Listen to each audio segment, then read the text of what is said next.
So as somebody who when I go around the world, I study tribes. Yes. Yeah. So speaking about the funk stuff, Yeah. like I went around, um, I was in the Amazon, I think. And it was very, very, the odor was very strong. Like the people, like the area I went in, it was very strong. But apparently that's just part of the tribe. Yeah. Like the stronger they smell, the more power they have. Like this is, y'all are aware, like there's certain places that are like that. Yeah. Yeah, absolutely. The stereotype though that it's one people that, you know what I'm saying, the funky this or whatever. Those antics, I used to hear them when I was in school, Yeah. when I was younger, you know, that's just part of it. Haitians, they got it. Dudes used to come up to me and he'd go, HBO, I ain't talking about this show, Haitian body odor.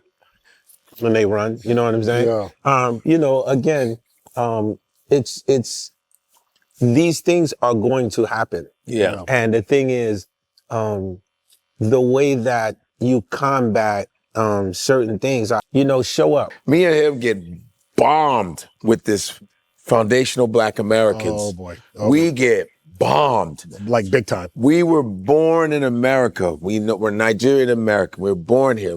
First our gen. friends, a lot of our friends are Black Americans. Yeah, We grew up in Black with them. communities, yeah. We grew up, and it's this whole thing of, oh, you guys are tethered. This tether. I don't even know what that means. It's tether means something attached. A tether's like you Yeah, attach yeah. to something. So I guess we're acting like we're them, but we're not really them, and we don't really belong with them. It's a lot of divisive. Yeah. Like you coming from Haiti, being in Brooklyn, going through what you've gone through. How do you feel about that? I don't know if anyone's ever talked to you about that. Have you heard anything about this foundational Black thing? Because they feel like, you know, if you're part immigrant, you're not foundational. I mean, we recognize we're not foundational Black, but they say you shouldn't speak for us. What? I'm speaking just for Black folks because we're all going through this. Well, here's the problem with the foundational Black thing is the fact that it's just divisive, okay?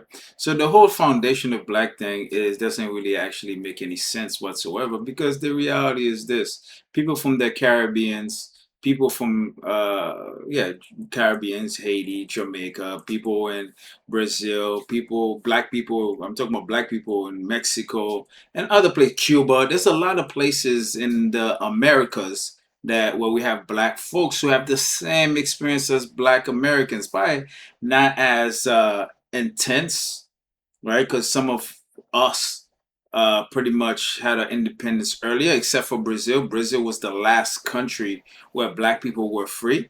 But at the end of the day, we all experience the same thing. When the police pull you over, they don't say, "Hey, let me see your license to see if you're foundational Black." No, we get the same exact experience when they are unaliving us. They don't just unalive foundational Blacks, whatever that is. They unalive Blacks. As long as you have this complexion, you see us as the same.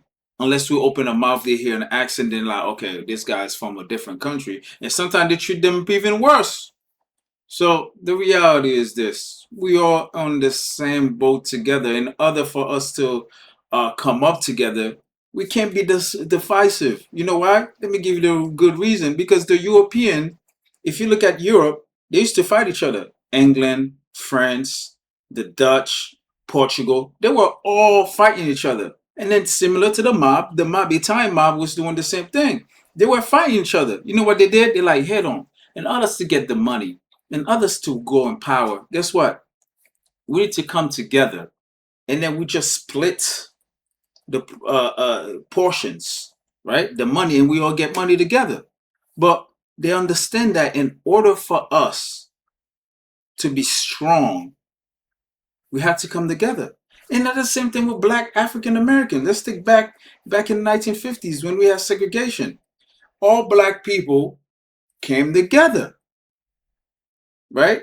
Against one common cause. Guess what? We're more powerful, Black Americans were more powerful back then than post segregation because they were together. They had one common cause, one common person that's prosecuting them.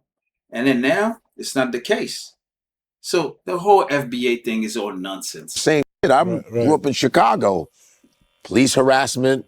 Yeah. You know, same old call the We had N-word. the same experience. Same but because experience. I was because just saying our that. roots are, we're first gens. Yeah. So because of our roots, Yeah. then somehow we're excluded from We're the excluded. experience. Yeah.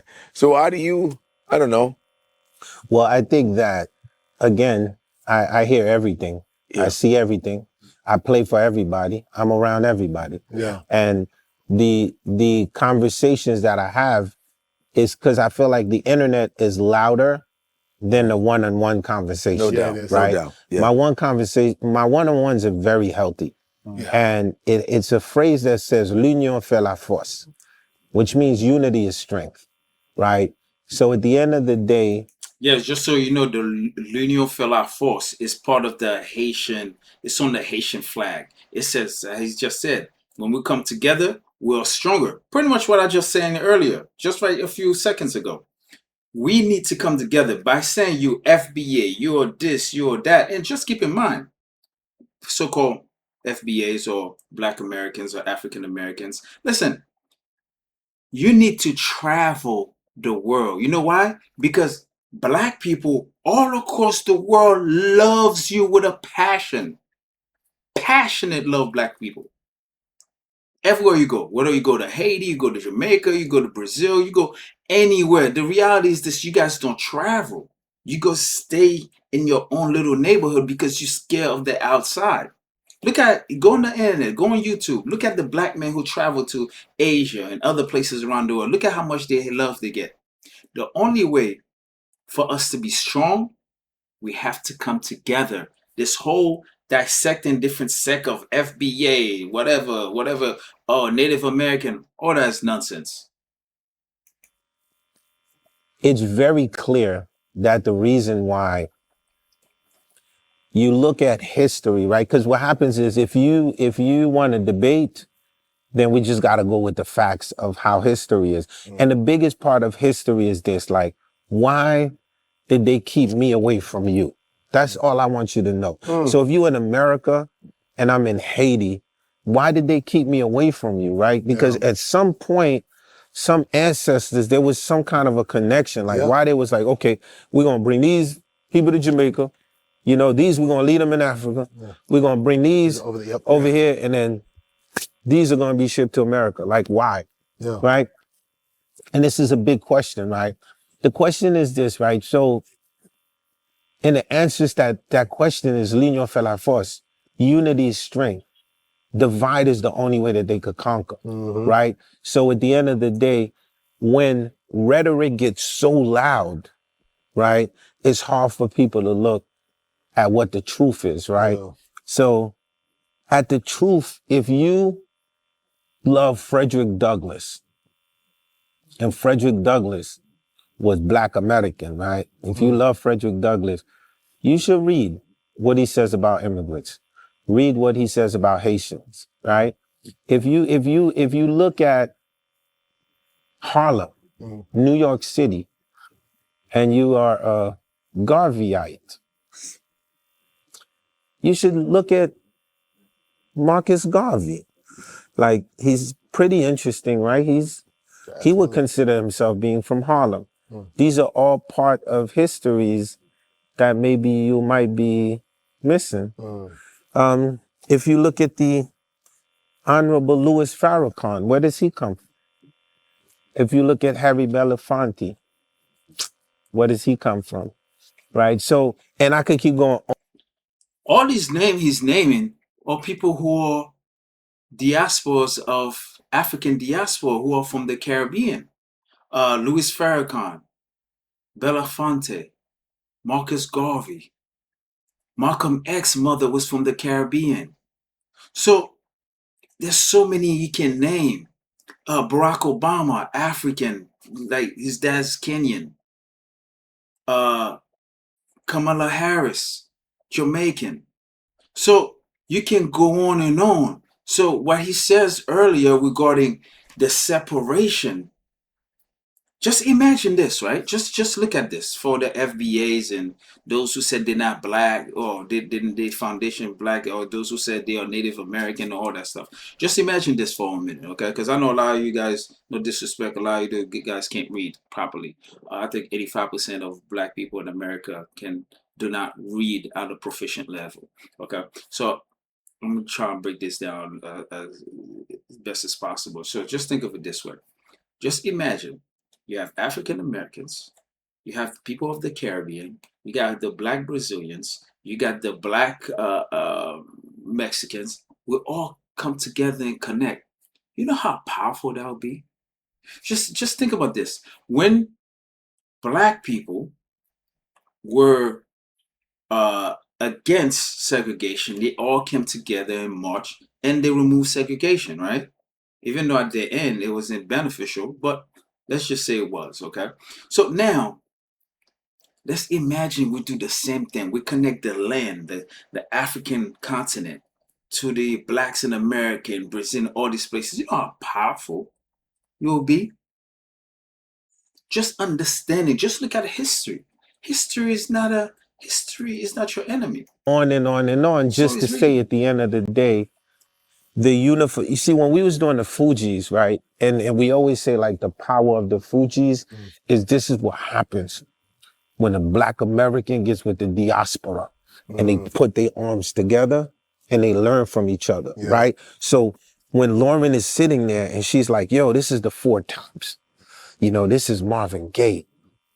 You know, I'm like, who? She's like, yo, that's Marvin Gaye. He's a soul singer. This is Aretha Franklin. I say, yo, that's dope. And I'd be like, yo, check this out. This fella Kuti. Yo, check this out. This band called Tabu Combo. Tabu what? Tabu Combo. They out of Haiti. Yo, this Celia Cruz, she from Cuba. When you put the forces together, this becomes the most powerfulest thing on the planet. And then so I always tell people like, you know, disagreement will always happen, but always remember that the strength is always going to be in the unity. Yeah. So so sometimes I leave the argument and I go preach to the kids. Yeah. Cause because you're going like, I can't waste my time with this. This is the upcoming. well, they're gonna, you know, everyone like we're gonna leave Earth real soon. Yeah. So they the next ones in line. So if I can't get you, I'm gonna get them. Spread the word. That is so dope because it does get a little exhausting because, you know, I liken it to this, and I've said this too, especially the way we've been spread throughout the diaspora.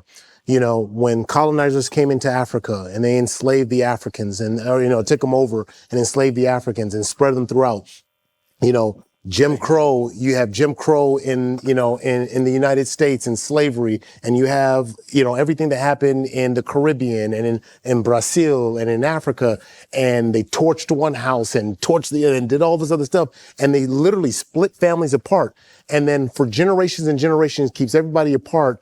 And then the idea to me, which is so hard, but I get what you're saying, division, is that when the generational starts to come together, there's some of the same people that you're saying, you're not a real one, you're not, you know, foundationally black Americans, could be the very person that is your fourth, fifth, or sixth cousin, and you're saying that we're not together, you know what I mean? And that to me is the power of division and why you're saying that the only way to erase that is with unity, because when you bring all of that together and the different experiences, because we all know the circumstances, we all know what happened. Now we start putting our experiences together to make dope music, to make dope changes.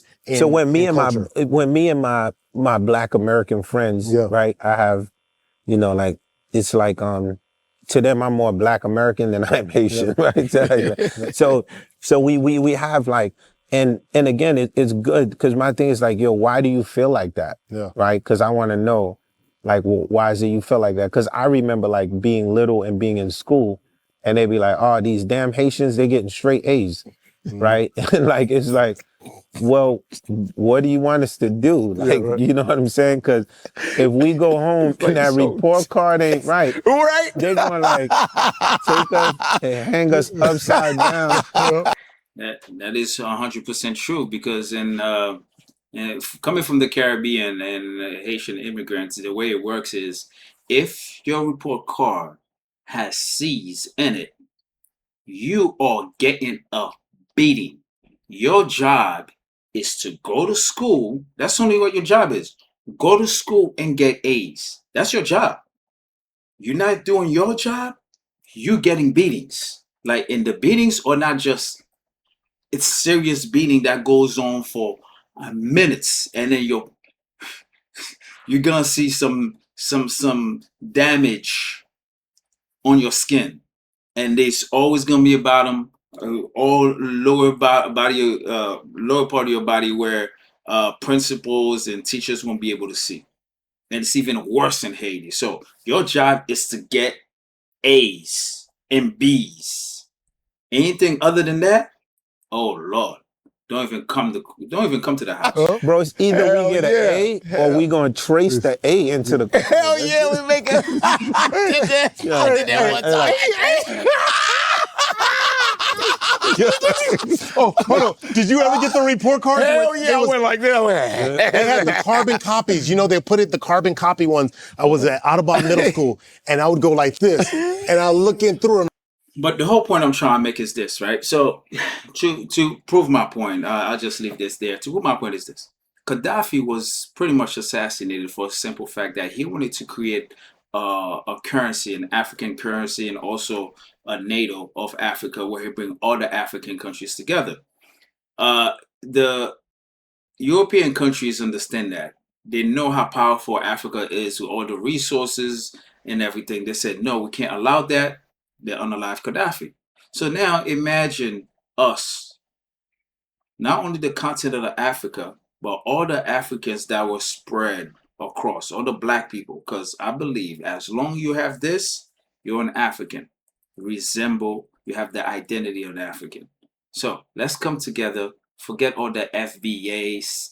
You have FBA, you have CIA, you have all that stuff. It's all nonsense. Let me know what you guys think in the comment section. Peace.